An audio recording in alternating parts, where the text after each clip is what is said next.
Ooh, I thank you, Lord. Okay, God is just showing me something. I got arrested over some bullish one time. I'm like, I am not a criminal. I am a law-abiding citizen. Stop playing with me. You know what I'm saying? I have a job, a bank account. I do taxes. What the hell?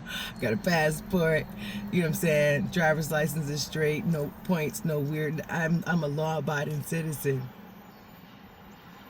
I'm used to doing what I'm supposed to do. But some ish went down, and I went to jail, and I was like,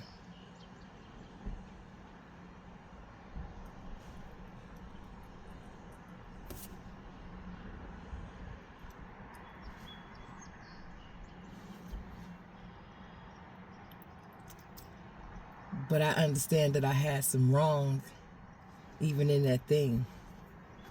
But I shouldn't have went to jail. My reaction was wrong. My reaction was wrong. I had a reaction within there that was wrong. And the Holy Spirit was like, don't do it. And I was like, I did it anyway. It's like, all right, I can show you better than I can tell you. I said, okay. And I went to jail. But while I was in there,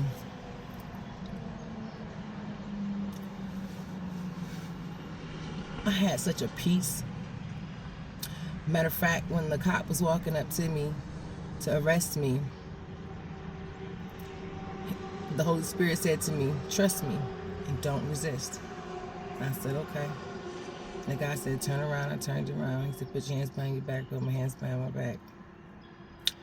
I was just like, in my head, I was just like, God, why? What? Why?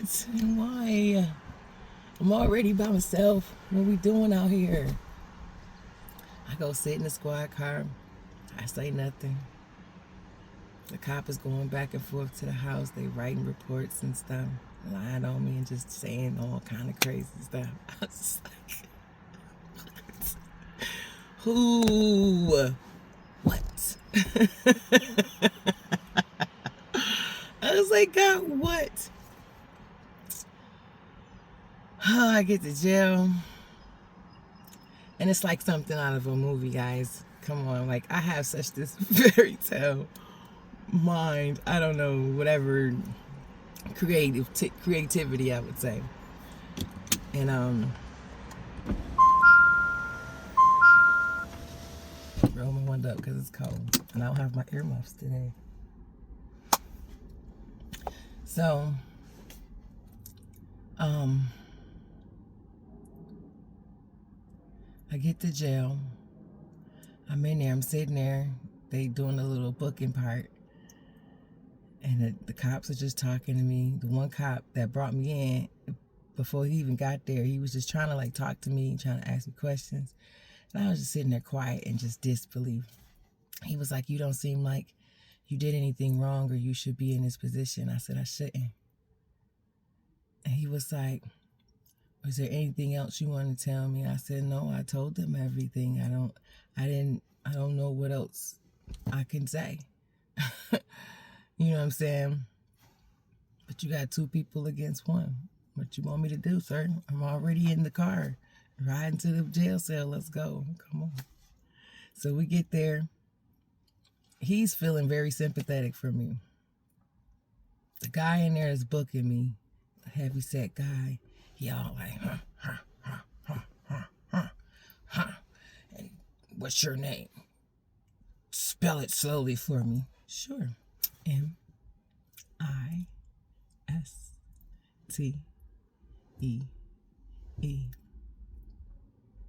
Don't spell your last name. My pleasure. M. And he's just like, it's like he's trying to be, his energy was already aggressive. I'm a person being arrested, brought in. So his energy towards me is an aggressive, hardcore. And I'm just like, chill. I have as much space as you need, bro. You can have as much space as you need. And Then he's like, I'm gonna take your picture, go stand against that wall. And I'm like, okay.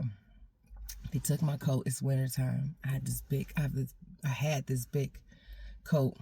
I think I ended up throwing it out because it got ripped. It was a suede coat, and the inside, oh, it was such a nice coat. I wish I could find another coat like this. Do you remember Coming to America, guys? I know this is a side note. Coming to America, the coat that the girl had on when she was running from Eddie Murphy's character on the train and stuff, hers was super long all the way down her ankles. That is the warmest freaking coat. That's the exact kind of coat I had, but mine came right below the knee. It wasn't all the way to the floor. I don't know who made them coats and what that coat was called. I cannot remember, but that was the best winter coat I ever had. I could literally go outside with a tank top on or a bra and just put that coat on and would never feel the effects of any of the elements outside. That was an amazing freaking coat. Anyway, he took my coat, go stand against that wall so we could take your picture. I said, okay. I go and stand against the wall, and the guy says, okay, look at the camera. I said, he was like, you're smiling. I said, don't we smile in pictures? The devil wanted me to be like,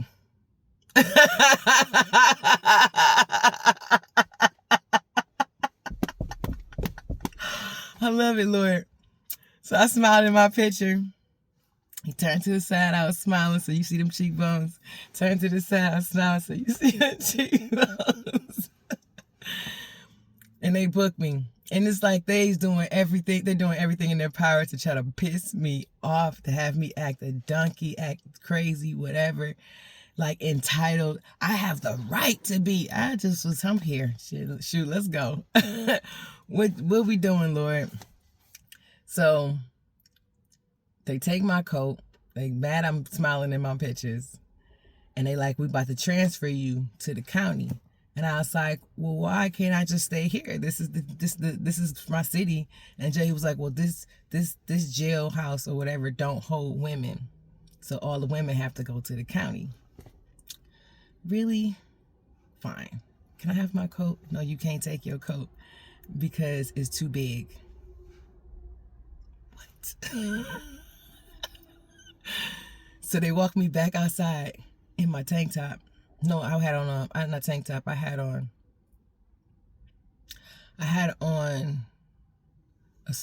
a black t-shirt. I had on some like black scrub like pants because I was getting ready to go to work. But I had no coat on. So they take me into this place, and I'm trying to think.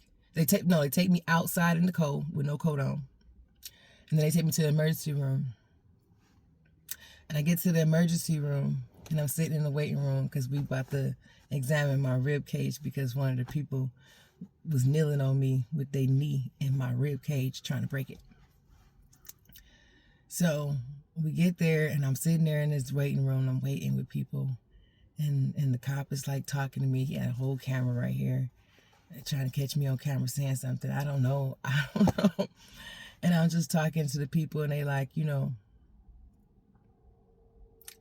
they asking me like questions when he gets up and walk away. They were like, what you doing here? And I was like, child, it was 2 against 1. And the lady was like, I knew it because I'm looking at you like, girl, you do not belong here. And I'm like, somebody must have did something, must have been 2 people ganged up on her or something or whatever, because she don't belong here. I know she don't belong here. By the end of this whole conversation, we talking about hair products, and I'm giving them advice on how they can be healthier in their life. The cop came and sat back down. He joined in the conversation. He was telling me about a bald spot at the top of his head, and he trying to get the hair to grow back in there, and I'm telling him what he can do. I'm like, yeah, you know what I'm saying, try to eat some castor oil, but most importantly, just massage that itch so the blood flow can come back there and you'll start getting hair. But you can use things like castor oil or whatever to just moisturize and just whatever. I'm sure there's more chemicals and stuff, but I'm just giving him some things that I knew, right? Boom. By the time we got to the back, to the side, this cop felt so bad for me. He took the handcuffs off me, and I'm just sitting there. So every time they call me, I get up and go, and I come back and sit back next to him. Favor. And that's just simple. Somebody like, that ain't favor. That is favor, because they're not supposed to. And then when the other cop comes to exchange, them two, mind you, the crazy thing is they were brothers, because they both was telling me things about themselves that they probably shouldn't have been telling me. You know what I'm saying? Or not necessarily telling me things about themselves, but telling me things that they shouldn't have been telling or saying, maybe. But I ain't never told nobody. But it's weird. I'm sitting here in handcuffs and you're expounding things about your life to me and asking me questions and advice for your life. I'm sitting here in handcuffs in front of you.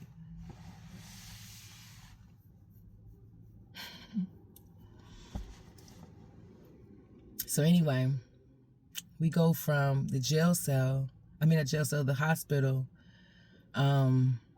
back into the cold to wait for the car to come back around. I'm trying to tell you, Devil was trying his best to piss me off. We get in the car, we go to the county.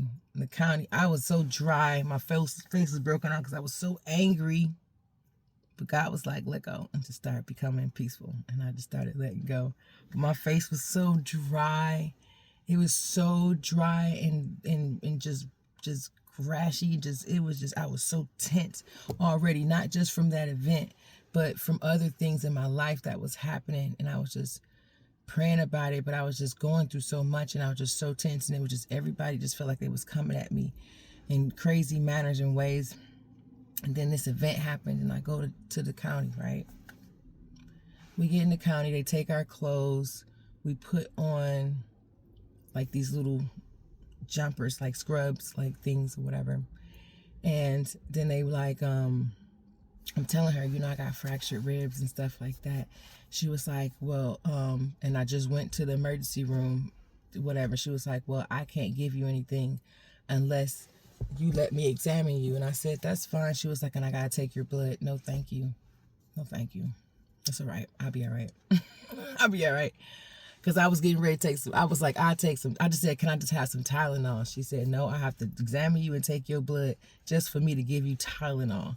And I don't take pills, but I was ready to take Tylenol at least because this hurt. So they walking me and the rest of these women. First, they put us in this room. This room was like all cement around the whole room. And had a cement bench that came out, and then went long ways down the wall. And then at the end, there was a cement little wall.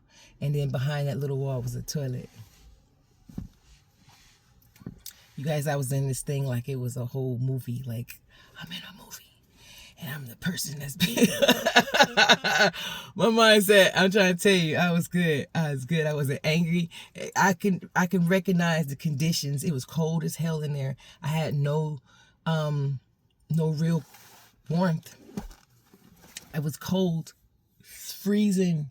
I had to keep getting up and moving around. I started singing songs and praising God. I was like, I'm going to do like Peter and them did. I'm just going to start singing songs and praising God, to the point where people in the other sales was looking at the little thing like, is she really in there singing? Yes, I am, because what else should I be in here doing? Crying?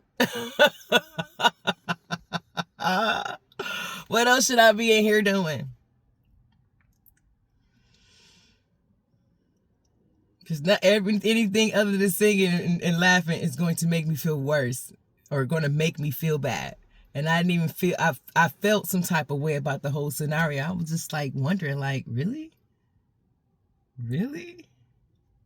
Really? Okay.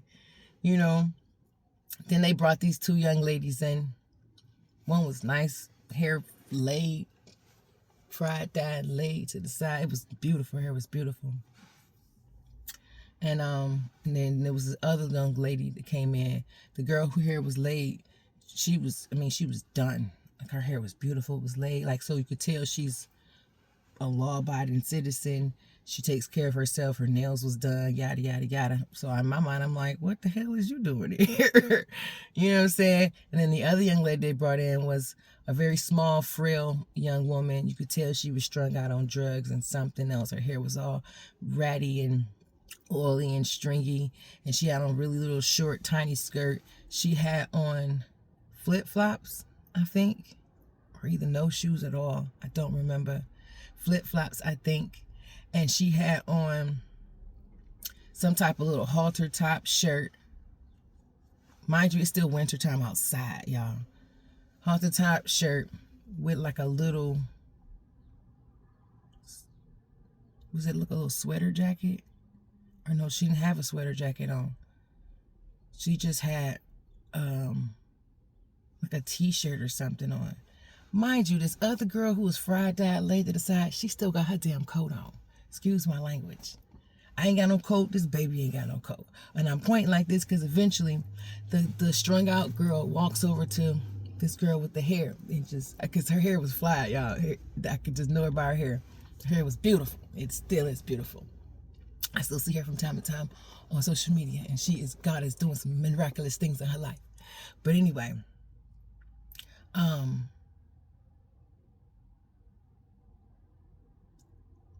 little baby walks over to Beautiful and says, I'm so cold. Can I just lay, and I'm tired. I'm just so tired. Can I lay my head in your lap? She was like, ew, no, get away from me. So she looked at me and she said, I said, come on, baby, lay down. And she lay her head on my lap. And she's so cold. So I'm trying to like lean my body over hers. And I'm rubbing her arms with my arms. And I'm just rubbing her legs. And she is dirty. Y'all, she is dirty. She smells like pure piss and everything else that could have happened. That's what she smelled like. And I'm rubbing her arms. And the girl, and Beautiful was sitting there looking at me like, she said, oh, you a real one. Because nobody else would have ever did that. I said, well, if I was ever in a position like this, I would want someone to do this for me. And she is cold, and right now she is going through some type of withdrawals or something, and she just needs some care.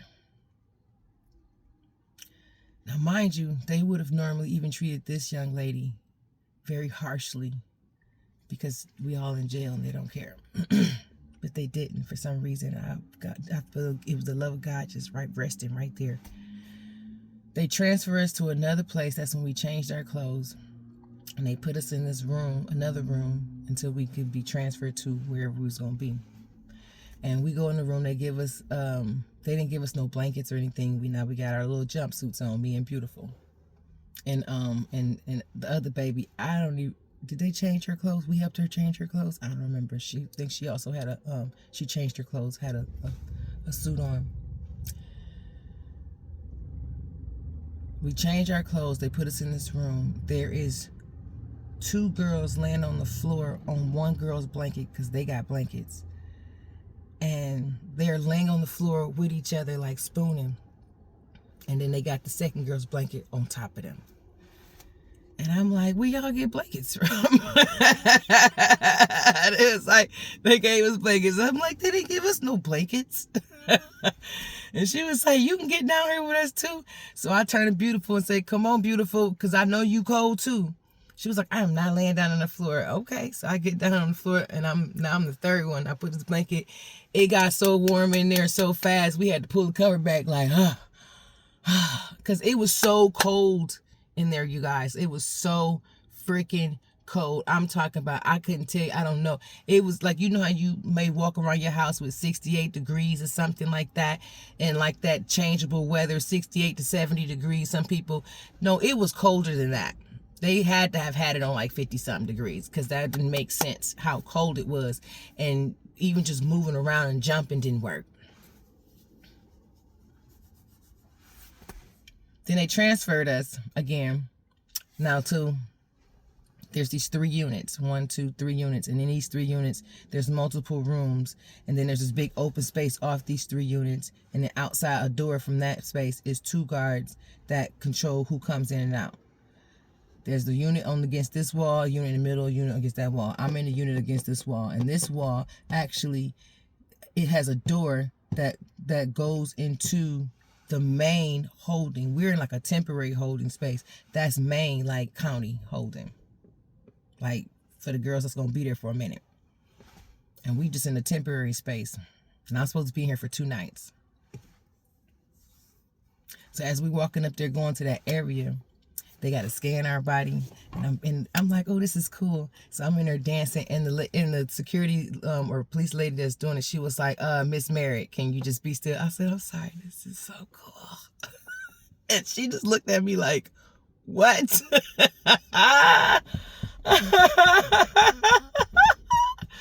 She was looking at me like, what? And then the other male officer that was leading us all up, because we were eventually we connected to each other at one point. I don't remember. We might have been. I'm trying to tell you, I was like, I am in a whole real life movie. This is wild. Most people think like, are you crazy? Yo, I am not. I just know what I know.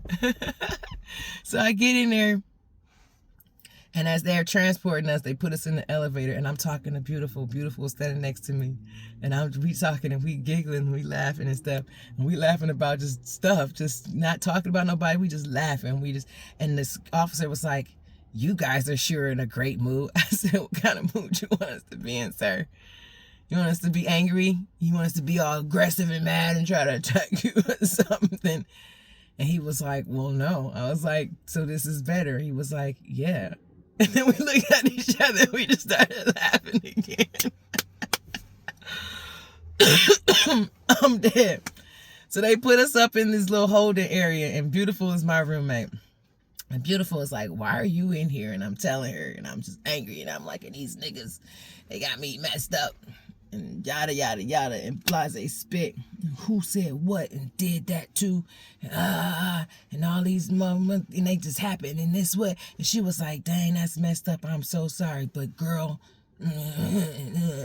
she was like, "Oh, wow, that's crazy." She tells me why she's in there. She's legitly in here based on something she didn't do, or whatever she was supposed to do. And she told me like, "Yeah, I messed up or whatever." And I was like, "That's fine, but you in here serving your time." I think hers was, she had to serve 3 days or something like that, or 2 nights as well too, whatever the case may be. But we got out around the same time. I think she got out before me, or did I get out before her? I might have got out before her. But anyway, however, I believe she was the target. The target. She was the mission. She was not the target, but she was the mission. And in some of the other things that happened, she was the mission, though. I thank you, Lord. So while we were in there, each of these 3 cells, these sections, the other two sections, they was in there fighting, tearing ish up. I'm talking about tearing up the beds. It was already uncomfortable and cold. It was already uncomfortable and cold. The mattresses were these thin mattresses that weren't soft, they provided no real cushion or comfort, and they were covered with some thick, hard plastic, and some of them was Jimmy rigged and prepared with some thick, like almost piece of that plastic to tape it around it, so you couldn't get to the cushion or the linen, because you could rip linen apart and people could do all kind of stuff with that, so you couldn't get through this. But they was in there in the other 2 sections tearing the mattresses up, fighting each other. So they kept shutting everything down and making us go so each section has an open communal section that has tables where you eat your lunch or breakfast or dinner or whatever. And then it has 2 floors. They have like 1, 2, 3, 4, 5 rooms, I think, on the bottom, and 5 rooms at the top. So there's a staircase that leads upstairs or whatever. They was in there fighting, tearing stuff up, tearing it up. I'm talking about tearing stuff up. And I remember the officer came through and he was like, "Yo, we got to shut down." I was like, "What's going on?" He was like, "They were there fighting and carrying on." I'm like, "Oh my God." He just looked at me like,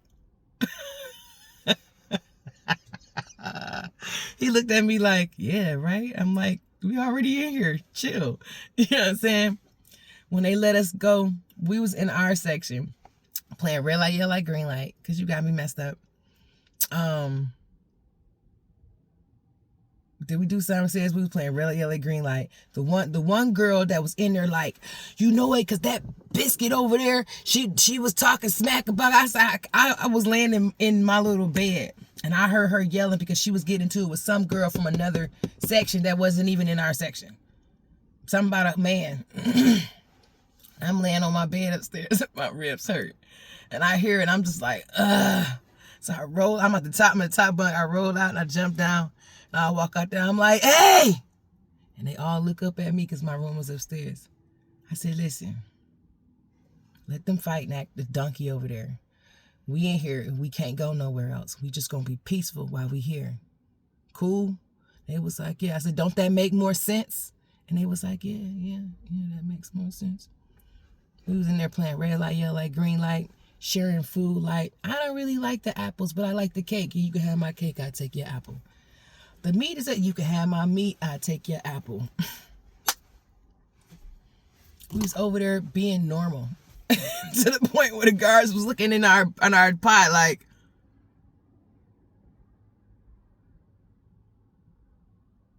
what's happening? We go to the downstairs. They put us together and we get up, our section, some of us, and we go downstairs. Because now we have to go before the judge through a video chat. And they take us to this room. And it's a bunch of women sitting on this side that they sit me with. And it's a bunch of dudes sitting on that side of the corner of a room. And there's these walls in front of us, these sectioned little pods that they created, these little walls. And each has a computer in it and a camera where you talk to the judge. Because people still acting all COVID scared and stuff around this time. And I was just like, okay. So I'm sitting in there. My face is burning, y'all, because it's all dry and itchy. And I'm like slumped down in my chair. And I hear the people talking. I'm just not talking to nobody. And the lady next to me, from someone else, somewhere else, maybe another pod or something like that. She all super beautiful black lady, like she need to have a suit on and be on TV. Like, yes, but I say spit, because her face and hair was just like flawless. And I was just looking at her like, oh, what up? Like, what you doing here? And she was like, yeah, girl, because they such. And I was like, oh, okay. And she's telling me, I don't remember what she said. She's telling me like, yeah, because this is crazy and I shouldn't even be in here. And I was like, well, we all in here. We all in here, and I ain't gotta try to prove myself to nobody in this mug. I know what it is, and we gon' fix it. God gon' fix it. So the officers are talking to the girls, and they're like, "Get up, sit down," and they're being all harsh. Even talking to the dudes and da da da. And I'm just sitting there like, my eyes are closed, and I'm just like, God, I'm just trying to remain in a consistent flow of peace that is being consistently recharged to my body in this moment. And I'm just sitting there like, and I'm listening to this officer talk to this young lady on the side of me, and he like talking down at her like she ain't nothing, and she just, oh, you just gonna be in here again, and da da da, talking her all crazy and stuff. So I opened my mouth and I said, listen to me, don't pay attention to him, listen to me. And she was like, well, I said, you are beautiful. You are fearfully and wonderfully made. You are made in God's image. Do you know God? Do you know Jesus Christ? And the officer's looking at me like, do you know Jesus Christ, baby? She was like, well, yeah, and we talking. I said, you are not what he says you are. You are only what God says. And I said, that goes for the rest of you ladies in here. I said, they're standing over there talking at you and talking down at you because you made a mistake and you got caught in yours. They just never got caught in their mistakes. So you don't allow this to define you and who you are, period. And all the girls was like, yeah. I said, you maintain, you are women. You deserve respect, period. I don't care even if we're sitting here right now today in this place. You don't let nobody in here think they make you think they better than you. And I remember I said some other things and talked to them about the Lord. And none of the officers opened their mouth and said anything. I just encouraged them. After that, it was Mrs. Johnson, Mrs. Ferris, Mrs. Merritt.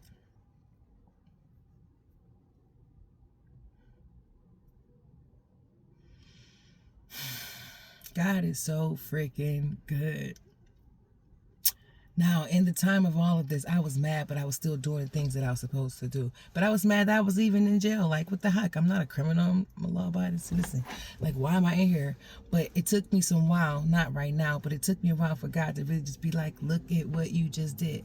Oh, yeah, I did help that girl. I helped that girl. I helped them ladies. You obviously had me there for a reason. And by the end of all of this, these charges were dropped because I'm sure they realized that the other two people were lying because their statements didn't even match up fully together. And they were trying to charge me with something outlandish. Matter of fact, they tried to charge me with a felony assault. But they testimonies didn't even match each other. And then when they were seen and I was seen and showed the gross difference of these two people attacking me, but instead them saying that I'm attacking them. You know what I'm saying? But I have all the markings and fractured ribs and bruises and cuts and things on my legs from, you know what I'm saying? They ain't got no markings, no bruises, no nothing. No nothing. No nothing. And I was just like, that's wild. Like, all of it, everything was dropped. And I was just like, And needless to say, I have seen those two people. And all I do is just speak kindly to them. But I don't see them often. And I don't, if I speak to them at all. One of them, yes, I've spoken to. The other one, I haven't. And God will do what he do in his timing.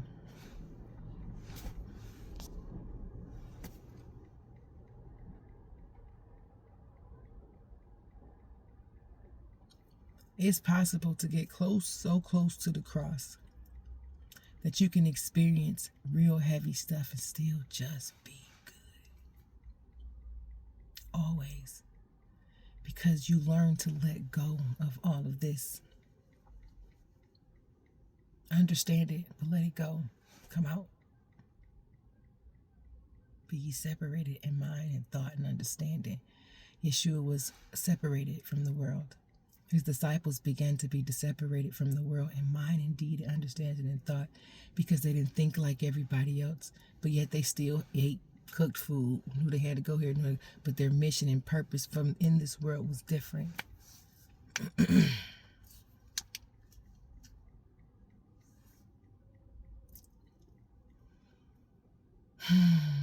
Father, I thank you. I thank you for this day. I thank you for life, health, and strength. I thank you for your love. I thank you for your peace.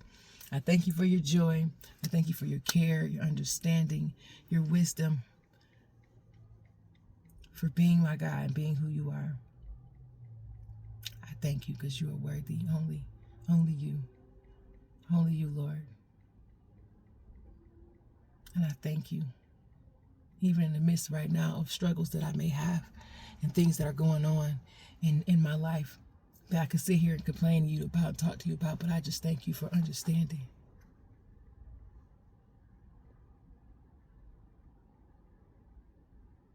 You're still worthy, even in the midst of my troubles. And I thank you. All glory and honor belongs to you. In Yeshua's name I do pray. Father, I want to lift up my mom and dad to you for their covering today, their joy today. Caitlin, to you, Father, that she discovers you in a mighty way today, Father. Just keep laying it on her so she don't have no choice but to believe it. And her mama Danielle, Father. I pray for Keisha, Sarita, Shepherd, Lord, Jed, Dee Dee, all the way down to Caleb, Father. Emma and her mother, Angela. Chelsea, Father.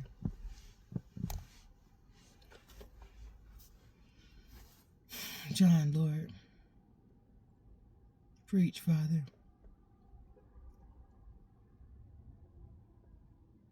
Bonnie, Lord.